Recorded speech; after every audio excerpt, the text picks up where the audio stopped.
consciousness. Prabhupada is clearly mentioning God conscious. So the society is becoming more and more atheistic and all impersonal views. So it's trying to have a re-spiritualization. Yeah, new species. We should be, yes, Sundar Gopi. So new species from consciousness-wise, yes, but from education-wise, because the knowledge and the education what we get today is all to enjoy.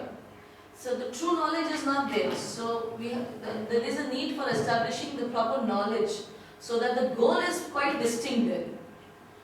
Because we are just off from the goal. New species. It's like animal civilization. Yeah, well, cats and dogs. The new people, no one can more cats and dogs. New species, humans.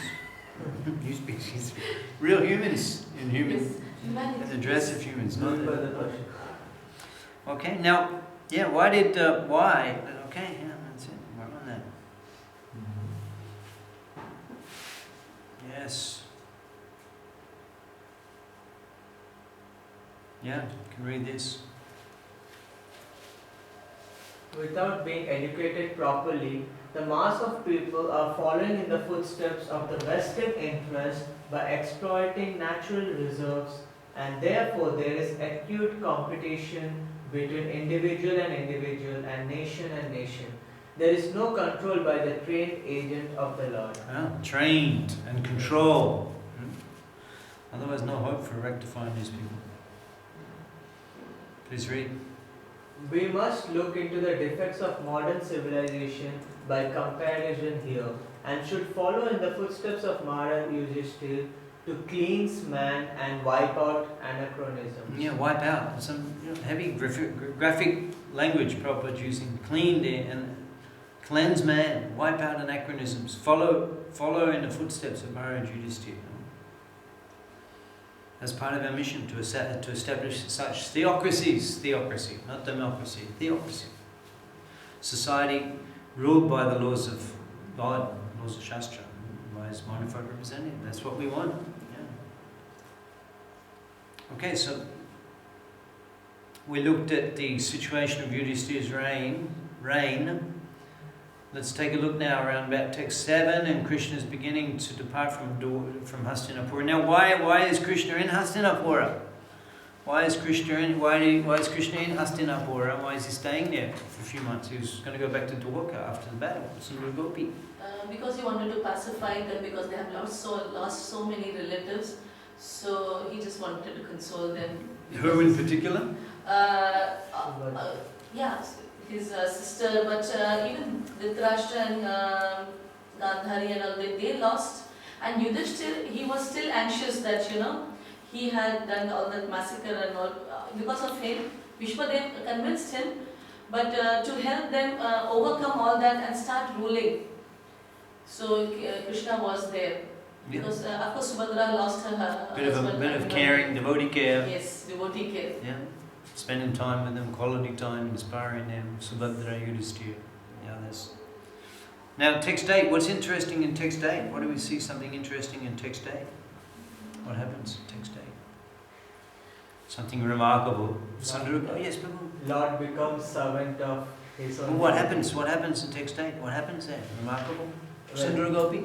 The exchange that Krishna follows. Not that I am the Supreme Lord, but he treats himself younger in front of Yudhishthira Maharaj. How do you know that? He touches Yudhishthira Maharaj's Touches feet. his He bows feet. down. Krishna touches his feet. And then he takes He embraces of Arjun, like his own age. And then the younger ones, he blesses them. So he follows the proper etiquettes that are needed at that time. It's pretty remarkable. You can read. The king embraced him as the younger brother.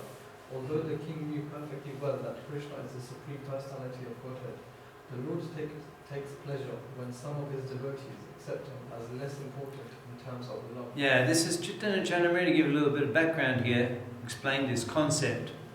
Apnake boro mane. Apnake boro mane. Amake shamahina. You think of me as your equal or your junior. Apnake boro mane. You think me more than you. You think us like a parent, like Jagannatha Shray, he thinks he's got to instruct Sachinanda. Shebabe hoi ami taha adina. Shebabe. That moves. When you forget I'm God. We were discussing the other day, I was teaching Coimbatore, Nectar of Instruction, online. And then we were with Nectar of Instruction text 8, we're talking about Raganuga Bhakti. Vaidhi Bhakti, Raganuga Bhakti. And then I asked, so what's the difference, Raganuga Bhakti, Vaidhi? No one knows. Speculative answers of the spontaneous. The simple Raganuga Bhakti, Vaidhi. In Ragmarg Bhakti, the devotees don't think Krishna is God. That's Ragmarg. They don't think Krishna is God. In Vaidhi Bhakti, Bhagavan is God. In Ragmarg Bhakti, he's not God. He's Nanda Dulal. He's Braja Bihari. In Radha Rashika, they don't think he's God. That's Rashik, that's Radha, that's Ragmarg Bhakti. So that's the simple difference here. So that's in Vrindavan and in Mayapur. Gaurmandal Bhumi Jeba Jani Chintamani Tauhai Braja Bhumi Bash. Whatever we say about Ragmarg and Braj is the same in Mayapur. Putra Darshanande Guchiro Bichar Sneha Punno Hoilo Duha Kichu Nahiyar. Putra Darshanande, when Sachinanda came running back from the Ganga, and so Jagannath Mishra and Sachimata, they're discussing, all those Brahmins came, those Kumaris came, they complained, and he hadn't even been to the Ganga. How is this boy? How is it he mystic? He comes back, Putra Darshananda, he sees Sachinanda and climbs up on his lap. Guchilo Bichar, he forgets all of this. He's chastising him. What sort of a boy are you? The Brahmins, they can't take their mind. Guchilo Bichar, he forgets everything. Shneha Punno Hoilo. Shneha Punno. They're thinking he's my child. Even in the dream, an effulgent Brahmin says to you cannot instruct Nimai. He's the Supreme Personality of God. He doesn't require to be corrected by you. Mishra kahe. Dev Shidi Muni kene noi. Jayshe Boro Hok Matra Amantanoi. Dev Shidi Muni, yeah, he may be a great mystic, he may be a perfected being, he may be the Supreme Lord. Jayshe Boro Hok.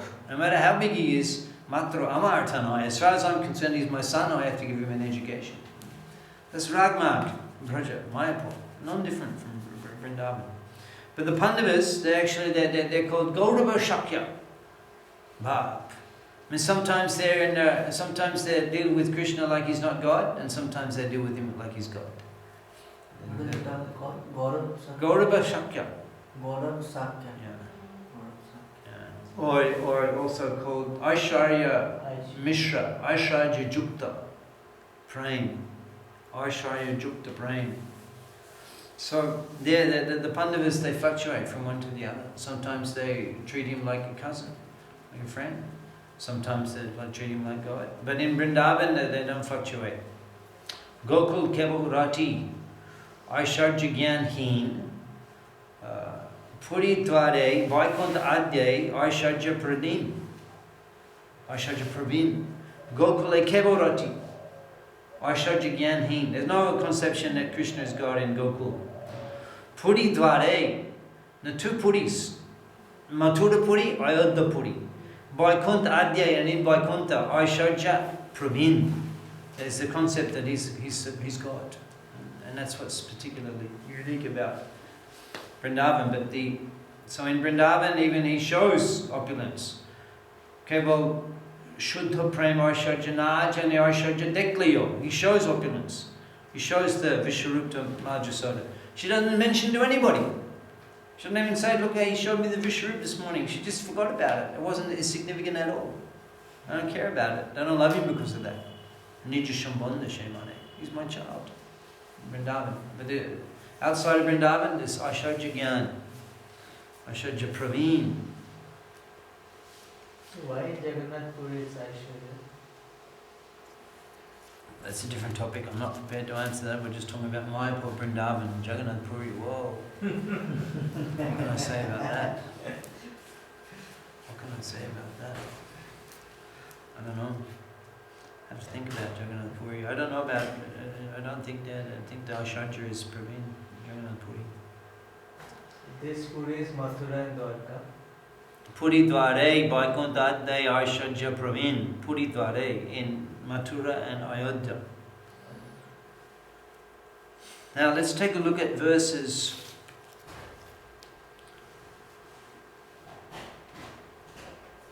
14 to 20.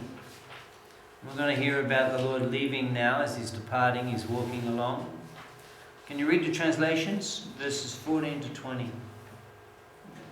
Someone can read, maybe you can go around the room, you can read one translation each, make it a little bit more interesting. 14. The female relative whose eyes were flooded with a tear out of the anxiety for Krishna come out of the palace. They could stop their tear only with a great difficulty. They fear that tear would cause many misfortunes at the time of departure.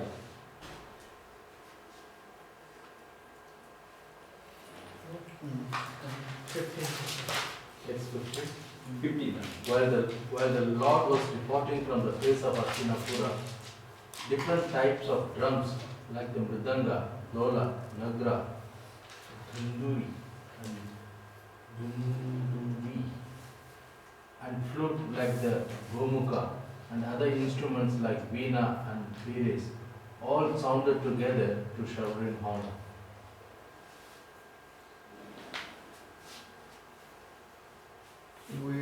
While the Lord was departing from the palace of Hastinapur, different types of drums like 16. out of a loving desire to see the Lord, the royal ladies of the court got up on top of the palace, and smiling with affection and shyness, they showered flowers upon the Lord.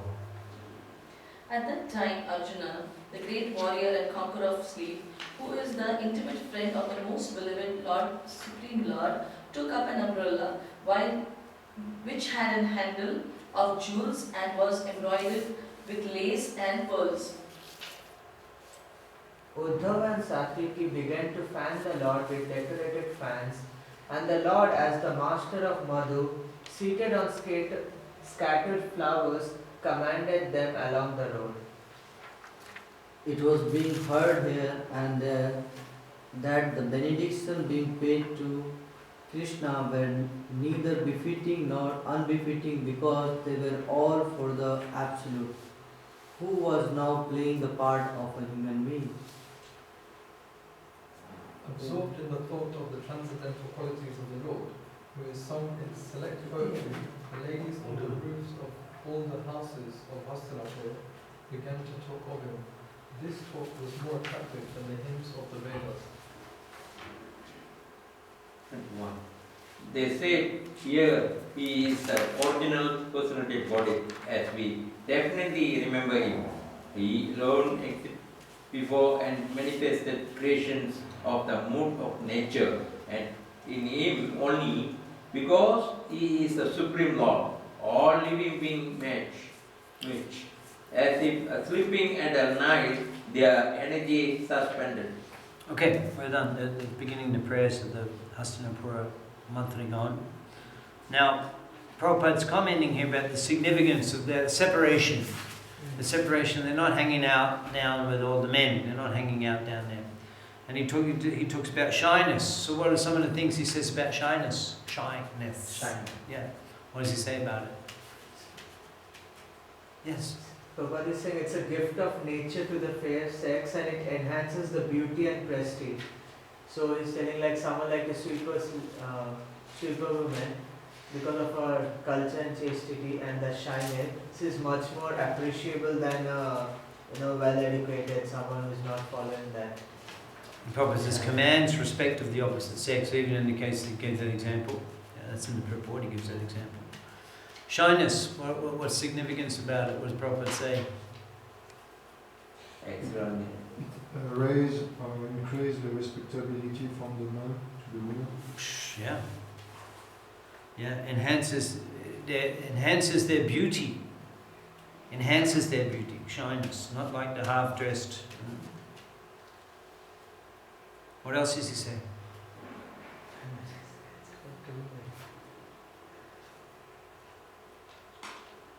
Can I just quote something in the book? Yes. Women is considered to be the fire, and man is considered to be the We'll burden. come to that. We'll come to that. So here it says shyness is checked to the unrestricted mixing. When you keep intermingling, the shyness factor goes away from a lady. If somebody wants to cultivate that quality, I have seen in Mayapur also, some ladies are really, they keep their girls really very nice and protected. So the shyness factor is there. But I had a question then, Prabhuji. Maybe we'll take the Yes. question in a minute, take the question on later. No. But these points that you're making, you mentioned there that it's a check on unrestricted mixing. Yes. Now, that means that's natural. Shyness is natural in a woman. A woman, they don't want to. The opposite of shyness is bold. Or shyness means that you don't like to be this. You don't like to draw the attention of men. You don't like to draw the attention of men. That's a shy lady. It doesn't like to draw the attention of men, and that's natural. It's a natural quality. If you don't do anything, a woman's like that. But modern education will just Western education will try to remove that. They'll say that's for losers. Men and women are the same in the West. They're given the same education, the same job opportunities. So they drive it out of you probably call it slaughterhouse education. There's natural quality. You don't mess women naturally like that, especially in India. Naturally, so they get all training to try to compete with men. It's unnatural. So naturally means that actually there won't be intermixture still in cultured Indian society, the men and the women don't hang out together. The men are all together, the women are all together, always. Because it's natural. They're comfortable like that. And husband and wife, they associate with each other. But in general, the men and women are not hanging out with each other. Compared to the West, they're always, they're just like, it's like animals. It's like no regulation. On the street, hugging, kissing, always. It's like so. And the women, they're just I don't go. I'm from the West, but I don't go much. I went back a couple of years ago for a family thing, and it was just like so. For me, it was just the women are so. What's the word? Gross. No, they're just unshy. They're just shameless. They're shameless. It's just like it's just so it's. And therefore, there's so much. They think that's something primitive. That men and women are separate. They think that's some primitive or restriction, or they really can. Islamic values. The women are covered and everything. That's like so unpopular in modern social values and everything. The women throw off the. What do they call the burqa and this thing? Hijab. Get rid of it. It's a sign of oppression, a sign of slavery. The women actually like it, they like, they're quite comfortable not, having been, we use in Australia the word gawked, being gawked at all the time. We used to, gawked, right, stared at by men. We used to do Sankirtan in these beach resorts in Australia, beach resort, Sankirtan on the street. And so the beach is there and then the shopping centre. So the ladies, they come off the beach, they're just in the bikini on the walking up and down the street in bikini. You know what is bikini? You probably don't even know what is bikini. You're so pious souls, you don't even know what is bikini. You know what is bikini? Yeah, small naked. Bikini, if you were to, it's ladies' swimwear. If you were to put it on the scales to weigh it, probably about less than 5 milligrams. Such a small amount of cloth.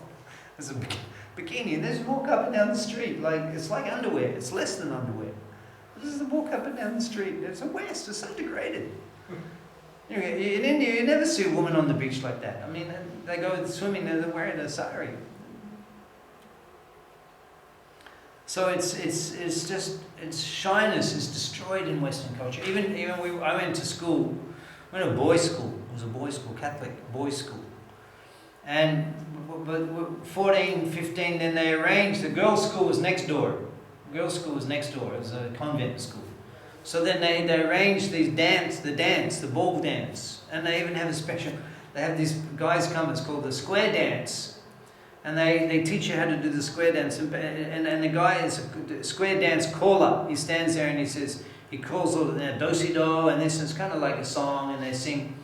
And in advance, the boys learn what the movement is, and the girls learn what the movement is. And then they bring them together. And the guy's there, and he all the code, now the do-si-do, and then they force the girls and the boys to associate with each other. They force them. You understand what I'm saying? It's like you line up on the two sides and it says, now the do, and they go in, they learn when they're separate, and then they bring them together. Literally, you're forced to, that natural shyness is destroyed. And they force you to associate with the opposite sex in the teenage years just to stimulate sexual agitation, so that you'll want to get married and have a family, and the species will go on. I spent years preaching in Bangladesh. There's so many brahmacharis I know in Bangladesh, and they never, apart from their sister, they never ever had any close association with a woman, apart from their sister and mother. And so that's such an advantage. The mind is so peaceful. Those programs, they never installed those programs. Is in the West, which are standard functions for interaction in society. How to interact, men and women, how to interact. They call it socializing. They call it socializing. You're better off just never even initiating those programs. You just don't know how to. My friend Charachandra Prabhu, TP in Dhaka. You may know him, Charachandra Prabhu. A long time brahmachari, 30, 40 years brahmachari.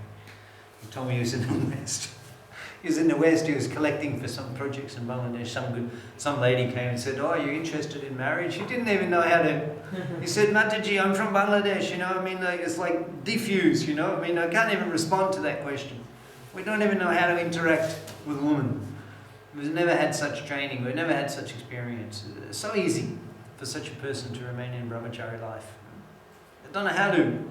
And we're in the West, we're trained in how to sexual interaction, how to manipulate, how to make yourself attractive, how to try to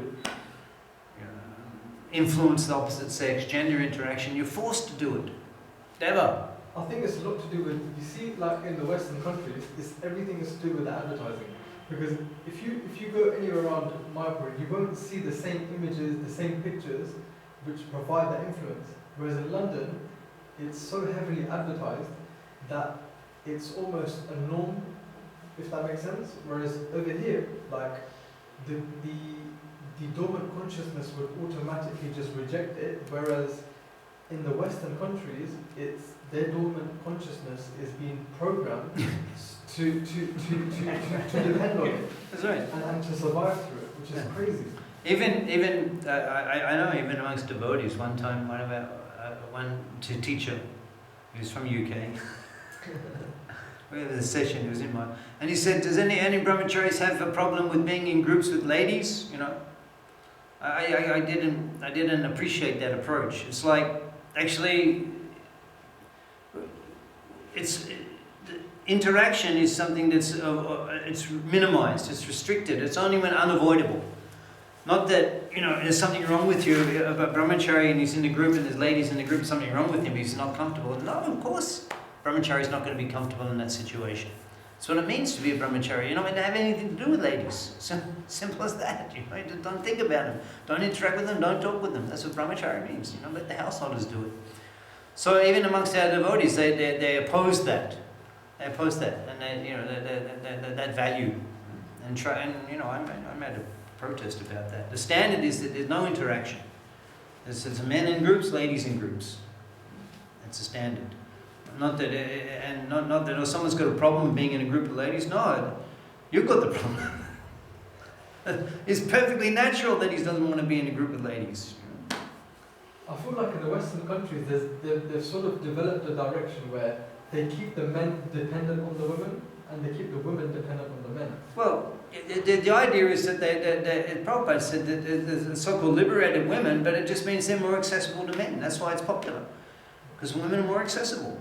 And because you're independent, I'm not responsible, accountable to protect you. I can enjoy you and I don't have to protect you. The men are quite convenient with that philosophy. I think in some societies they say that they they need men to protect the women. That was the actual role for men. It was to actually protect the women.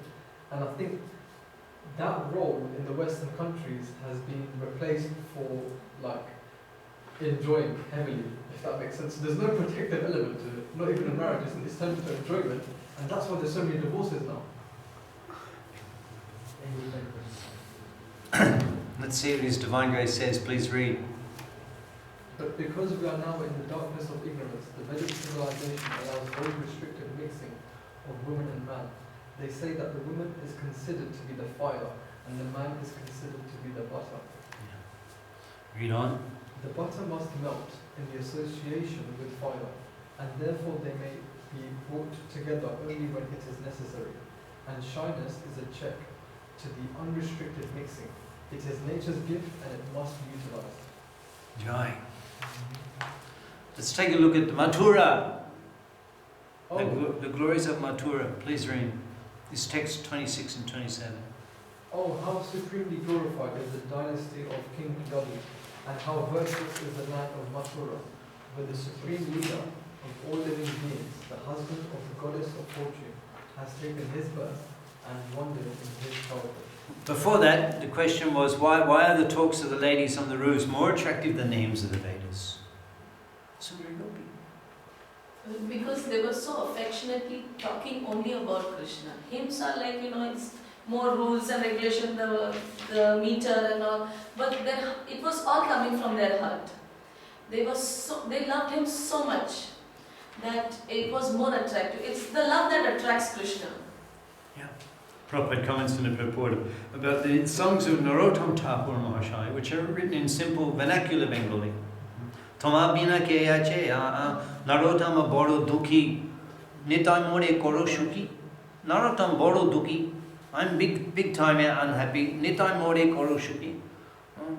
Toma bina ke ache Toma bina ke ache. The simple, but so all of the conclusions of the Goswami Siddhanta, the Vedas are there in Narottam songs, and a simple vernacular Bengali. So let's get back to Mathura now. Mathura and Vaikuntha. Please read.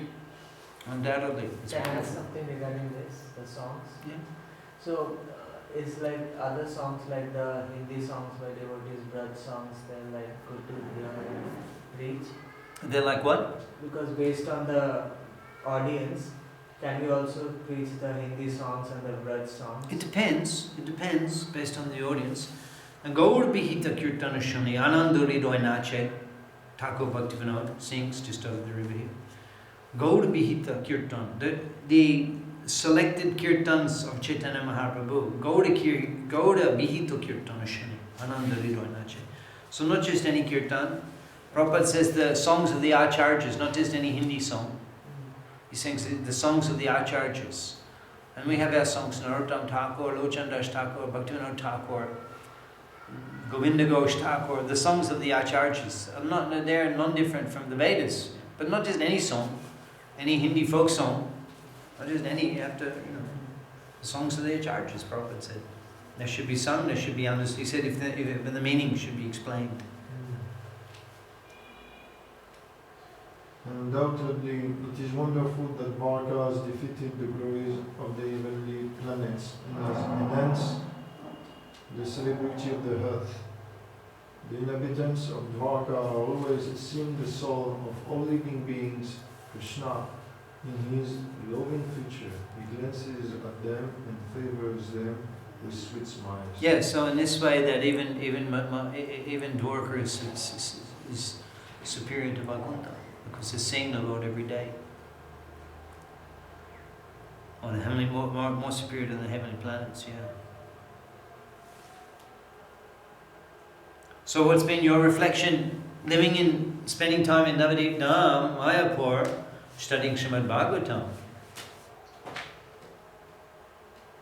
Yes? Absorption is more powerful. Absorption is more powerful than anywhere else. Than anywhere else. I feel like because of the conditions that we're in, the purity is what actually allows us to understand and gain a deeper insight to the same words. So I feel like if I was to study this same literature in a different condition or different environment.